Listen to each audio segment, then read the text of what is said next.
Hello, humans, and welcome to another episode of the Cartridge and Disc Podcast. This is your Gen X Gamer here, and today we're going to talk about top 10 lists, top 10 most hated video game companies.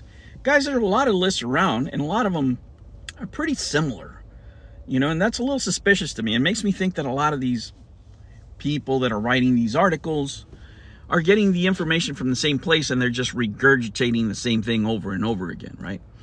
And there's some that just don't make sense to me, because there should be companies that are more hated. Let's start with Atari, which is usually their number 9 or number 10, right? Or around there. But for these purposes, I'll talk about 10 companies, this being one of them. Atari.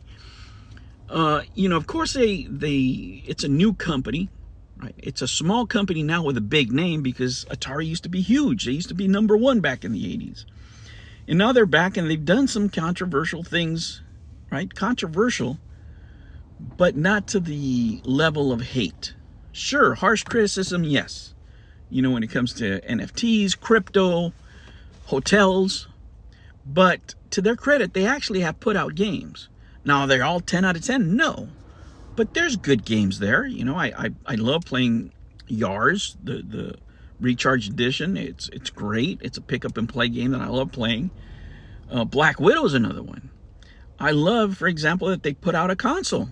Unlike in television, they actually put out a console that, I enjoy it. It works. Mini PC, whatever you want, but it's there. They produced something. They did something. Are they above criticism? No. But to say that the fan base hates them, I think is a little much. Because if you're a Generation X gamer, you're just happy that they're still around to criticize. And that makes the core of their fan base.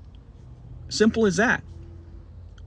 Younger players are not the ones buying these consoles, number one. And the games that they have produced, like I said, there's a couple of winners in there. There's hope for the future in Atari. And they're trying to do positive things as far as we can tell, and it's going to be interesting. We are happy that Atari's around at least to criticize, which is more than we can say for some other companies like in television. So I don't think hate is the right word for them, right? When I think of hate, I think of a company betraying its fan base, betraying its players. How so? Let's talk about one that's always on the list. I'll make this the number 9. Blizzard. Blizzard. Don't you people have cell phones? Remember them banning a player because he supported China?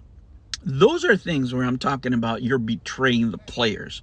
Those are things where I'm talking about, hey, this is why companies get hate. And yeah, those are the kind of things that will turn a fan base off. Warcraft 3, I think was one of their latest debacles before Diablo 4 came on the scene. And this is before the purchase, of course, of Microsoft, because that is really going to clean up their image, because, a lot of it has to do with leadership. Let's face it.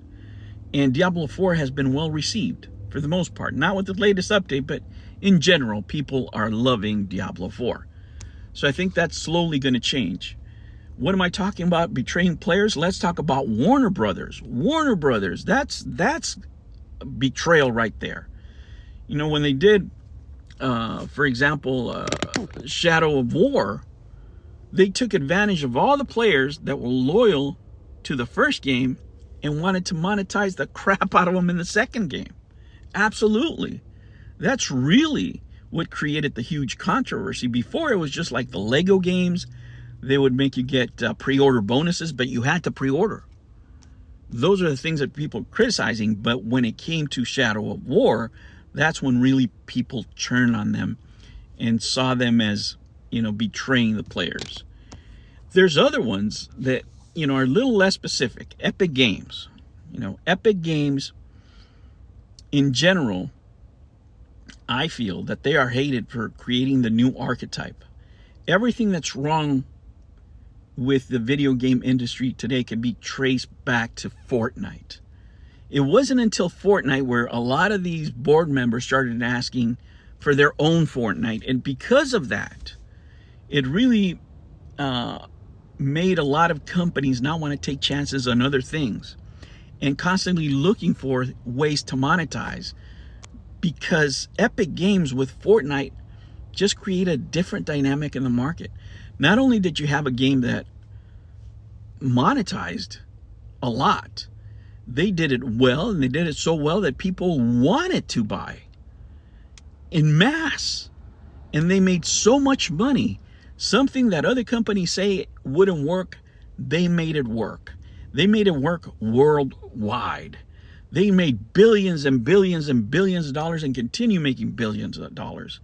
People want to put in that the Epic Game Store, yeah, it's a disaster. It needs fixing. But every time they give me a free game, I kind of forgive them. You know what I mean? So it's not that. I think that in general, all the gaming public resents that a little bit because it did change the face of gaming, you know, from then on. We're still not over it. We're still in the same dynamic where even Sony now is spending 40% of their R&D trying to make their own Fortnite type game so they can monetize and compete month to month with the Microsoft Game Pass. Microsoft did it that way where you have a service, right? But nobody ever got over that. Now, Microsoft is interesting because it always makes the list, but for old reasons and for reasons that no longer hold. What reasons am I talking about? The Red Ring of Death. That was a hard time for Microsoft, especially on their second console, especially because that was a really popular console. That console people loved and to this day still love. But to their credit, even though that was a complete poop show, absolutely, they actually fixed it. They worked on the problem. They spent billions of dollars fixing it. If it would have been any other company, they would just close the door and say, forget about you guys. But since it's Microsoft, hey, they had the money, they did it, and they get back on the saddle. But then they came back with the Xbox One, and that's really what messed them up. That, when they released the Xbox One, and they try to make it a multimedia with a Kinect and connecting your home and all this other crap, and they forgot about the gamers, that's something that they've been trying to correct ever since. And they never got quite back to what they were back in the Xbox 360 days. They spent all their good faith on this Xbox One, and they still have yet to recover. Another one that makes sense to be up there is Bethesda, right? This is, again, before the Microsoft acquisition, because it was just an accumulation of crap that got over to them. I mean, these guys were famous for putting out games, buggy games, and the mods would fix them. That was it. It was just a buggy mess. Whatever they released, everybody knew, and you know, eventually they would fix it. But in the meantime, it was all up to the mods and the modding community. And eventually, it caught up to them with Fallout 76, where it was just a complete clown show. The controversy was just outrageous, and really led to Microsoft getting a better price on that company, because Fallout 76 was buggy. Everything about that launch, the PR was an absolute disaster. Starting with the bags, they announced canvas bags, they gave out plastic bags. I mean, it was just a complete crap show. Even the way they wanted to monetize the fan base there, fans felt completely betrayed. But no other word is more synonymous with betrayal than this company, Konami. Konami left their fan base to make pachinko games because of the money. They didn't want to put any resources back into gaming because they were making so much money on the gambling side of things. They didn't care. It's just that simple. They didn't want to waste money. They didn't want to waste resources on something that wasn't going to make them enough money as the gambling side of it would, making pachinko machines. And already prior to that, with the treatment of Kojima, with the fact that they sleep on properties, with the fact that they treat employees like crap, that they got sued. If you guys remember, I had that podcast with All Ye Nerdcast where he laid down, you know, stories of Konami and how bad they were to their employees. I mean, yikes. Yikes, yikes, yikes. And they ended up with a horrible Metal Gear they epitomize what betrayal is. Now, another one, because of the culture of the company, because of what they did inside the company and what they've done as far as business, Activision, again, before the acquisition, should have been right up there. Remember when they laid 700 employees or something like that, and then they announced record profits, and then they found out that some of the directors or some of the higher ups were getting millions in bonuses. Yep. And not to mention Bobby Kotick, and this dude was unhinged and just ruining the reputation of Activision, and Blizzard. I mean, it's just nuts. Another one of those companies that just became toxic to even talk about, and made their stock tank because they were just so it was such a clown show. Okay, here's another one, and this one is again justified because they do the bait and switch. To me, when I think of Ubisoft, I think of a company that gives me great trailers and then gives me a game that doesn't look anything like the trailers. Not only that, remember the whole thing they had with For Honor, where you have to pay $600, $700, $800, whatever it was, to get the whole game in addition to, right? So you have to buy the game and then spend this much if you want to unlock everything. It was nuts. It's just nuts, right? And then on top of that, you have to deal with just the Ubisoft launcher, which is a nightmare. But they become a company of sequels, and just people are just not impressed. And some games are littered with bugs, and it's just Ubisoft has become synonymous with underperforming. Let's just put it that way.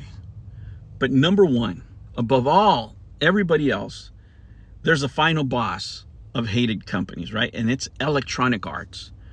Electronic Arts, their loot box is so predatory in some cases to what people say. I don't know, because I don't play any of the games that they use loot boxes for. I play their old stuff. But if countries have to change their laws in order to deal with you, I think that makes you the king, right?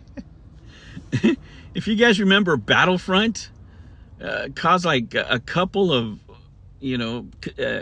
countries to pass new laws and equate them to gambling and all this other stuff. I mean, it's just, whenever you think of EA, you think of microtransactions, you think of sports games, you think about the worst case scenario for microtransactions in the industry. But let me tell you, of all the companies that I've talked to, right, public perception doesn't necessarily mean anything to the health of the company. EA has one of the strongest stocks. It's almost like buying bonds. It's pretty constant. It doesn't fluctuate. It goes higher, little by little, but it's always profitable. And a lot of it has to do that people talk like they hate this company. They talk. But it's just like I ask a lot of my friends, are you buying the new Madden? Yup. Are you buying the new FIFA? Yup. So, you can complain all you want, but you're still buying the game. So is that really hate? Maybe self-hatred. Because these games keep making blockbuster numbers. So, it is what it is. Top 10 lists. I find them interesting. I find them, fun to talk about. But in the end, are they really true? Are they really reflective of what the players are feeling out there? That I couldn't tell you. All right, guys, I'll catch you on the next one. Take care.